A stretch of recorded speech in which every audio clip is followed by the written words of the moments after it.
A $100,000 investment in one of this week's biggest SGX gainers generates just $100 in annual income. That fails to cover even a single month of basic utility bills in Singapore right now. Today, we are breaking down why 3 of the 5 biggest gainers are carrying hidden gearing risks that the market is ignoring. I had to run the data twice on the semiconductor surge this week because the yield deficit simply did not make sense at first glance. It is easy to get caught up in the price action, but when you look under the hood at the balance sheets, the picture changes completely. My job is simple, even if the balance sheet is not. I read the numbers that the headline skips, the interest coverage, the gearing, the free cash flow sustainability, so that the Singaporean building or living off a dividend portfolio gets the same forensic clarity that institutional money takes for granted. The Straits Times Index continues to flirt with the 4,912 level, placing it within a 104-point strike distance of the 5,000-point milestone. This psychological level remains the terminal target for several institutional analysts for the 2026 fiscal year. And here is the primary macro driver this week, the widening forensic gap, with the 6-month Treasury bill yield slipping to 1.40%, sitting a full 180 basis points below my conservative 3.2% forensic floor. Capital is being forced into riskier equity tranches without a corresponding increase in forensic quality. So what does that actually mean for the income investor? We have a clear yield trap alert for AEM Holdings, which saw a 21.29% weekly price surge. On the surface, the company reported a return to positive free cash flow of 111.5 million Singapore dollars in 2025, swinging from a negative 41.7 million in the prior year. But the historical benchmark tells a different story. The current dividend yield of 0.1% is a shadow of its 5-year average, and the payout remains 97% below the Iggy forensic floor. And the valuation risk compounds that picture.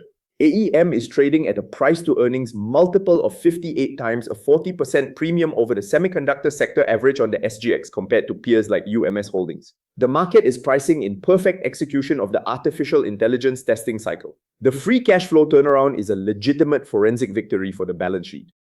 But the price has overextended into a zone where the margin of safety is non-existent. This is a classic momentum chase where investors ignore the yield floor in hopes of capital gains.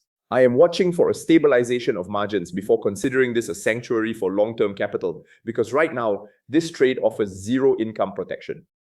The remaining gainers tell a similar story. First Resources posted a 12.58% gain, with net profit increasing 69% year-on-year as global oil benchmarks spiked past $100 per barrel. But this commodity-driven windfall masks the underlying volatility, and the trailing yield has compressed to 3.09%, a structural floor failure against my minimum standard. Meanwhile, SMIC triggered a technical golden cross following a 10.43% gain driven by rising CPU prices. The lack of local dividend clarity makes this a pure technical trade, keeping it as a satellite holding at best. The forensic verdicts on this week's gainers are clear. AEM Holdings triggered the yield trap classification despite its artificial intelligence tailwinds. The income generation simply is not there. First Resources fails the floor test because its yield cannot support a retirement portfolio at current market prices. SMC secures a health pass purely on technical momentum, but without the dividend clarity required for income investors, it falls short. Price action alone does not equal safety. Which brings us to the forensic warnings. There is a multi-threshold alert for Mapletree Pan Asia Commercial Trust, which fell 7.86%. The bleeding in the REIT sector is no longer just about interest rates. It is about balance sheet survival. MPACT reported a 2.6% fall in distribution per unit to 1.9 Singapore cents for the fourth quarter. More alarmingly, the verified gearing has reached 36.02% against total assets of 15.4 billion Singapore dollars. That breaches the 35% fortress line, reducing their debt headroom for future acquisitions to just 3.2 billion before hitting regulatory caps. Here is the wallet impact for the dividend seeker relying on MPACT for monthly expenses. That 2.6% distribution per unit drop is a direct pay cut. On a $200,000 portfolio, that represents a loss of roughly $330 in annual income, equivalent to a full year of standard HDB Town Council service and conservancy charges. Compared to Capitaland Integrated Commercial Trust, which maintains higher occupancy in prime retail, MPACT is struggling with its Hong Kong and Tokyo exposure. The breach of the gearing ceiling is the primary red flag, and while the 6.22% yield looks attractive, it is an engineered yield coming at the expense of a deteriorating balance sheet. I am keeping this in the red zone until we see debt reduction. The remaining losers reinforce the same pattern. CATL fell 11.67% as the broader market pivoted away from the green transition trade and into artificial intelligence infrastructure. This is a liquidity drain rather than a fundamental failure of the battery business model, but it confirms that SDRs are not sanctuary assets. Airports of Thailand declined 7.87% due to travel disruptions and rising jet fuel costs. While the long-term recovery thesis remains intact, the current yield profile fails to meet the 4.7% mandatory hurdle, making it an unattractive option for immediate cash flow. The forensic verdicts on the losers separate the noise from the structural damage. CATL is facing pure momentum risk from sector rotation. The core business is not broken. Airports of Thailand suffers a yield failure against the mandatory hurdle, meaning it cannot support an income portfolio right now despite its underlying asset quality. And MPACT sits firmly in the red zone because of distribution contraction and gearing that has crossed the ceiling. These classifications help us tell the difference between temporary price pain and permanent capital impairment. And on the yield spread monitor, I want to be direct about the stress test buffer. For this audit, I apply a conservative floor of 3.2%. We audit for the storm, not just the sunny day.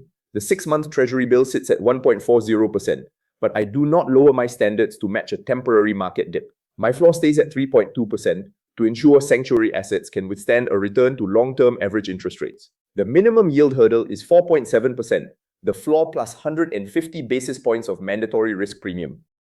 DBS Bank and OCBC Bank both passed the test with comfortable spreads above the floor, maintaining their status as sanctuary assets. MPACT also shows a yield of 6.22%, which passes the spread test, but because of its structural debt issues, it remains a yield trap.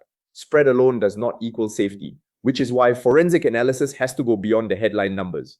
Before we move to the broader market themes, if you want these forensic deep dives and early warnings before the broader market reacts, Iggy's elite investors get 0-day access to my full tracking data.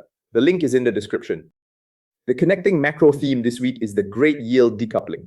Retail investors are abandoning traditionally safe REITs in favor of high-growth tech stocks that offer absolutely no income protection. This dangerous shift is happening just as the private credit gating crisis begins to tighten liquidity in the wealth management space. The pattern implies a looming credit squeeze, where the only surviving assets will be those armed with fortress balance sheets and genuine organic income growth. This regime shift means you can no longer rely on past performance to guarantee future payouts.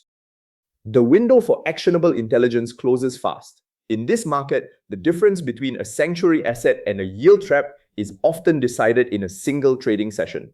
By the time this analysis reaches you as a free subscriber, the entry window has often already opened and closed.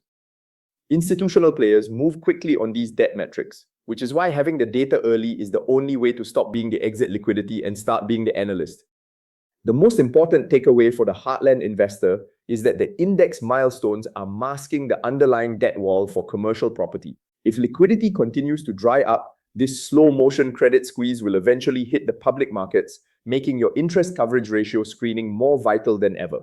I am Iggy, forensic investor, ranked 8th on Tiger Brokers among Singapore retail investors, and your guide through the SGX market jungle. If you want the full breakdown before the free version drops, Iggy's elite investors get 0-day access, link in the description.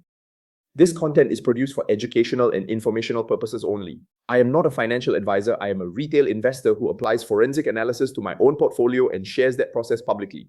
Nothing here constitutes a recommendation to buy, sell, or hold any security, and no specific target prices or personalized financial advice are offered. All data is sourced from public filings and verified sources. Where data is unverified, it is explicitly flagged. All investments carry risk, including the potential loss of principal, and past performance is not indicative of future results. If you are making investment decisions involving CPF, SRS, or personal capital, please conduct your own due diligence or consult a mass licensed financial advisor before committing funds.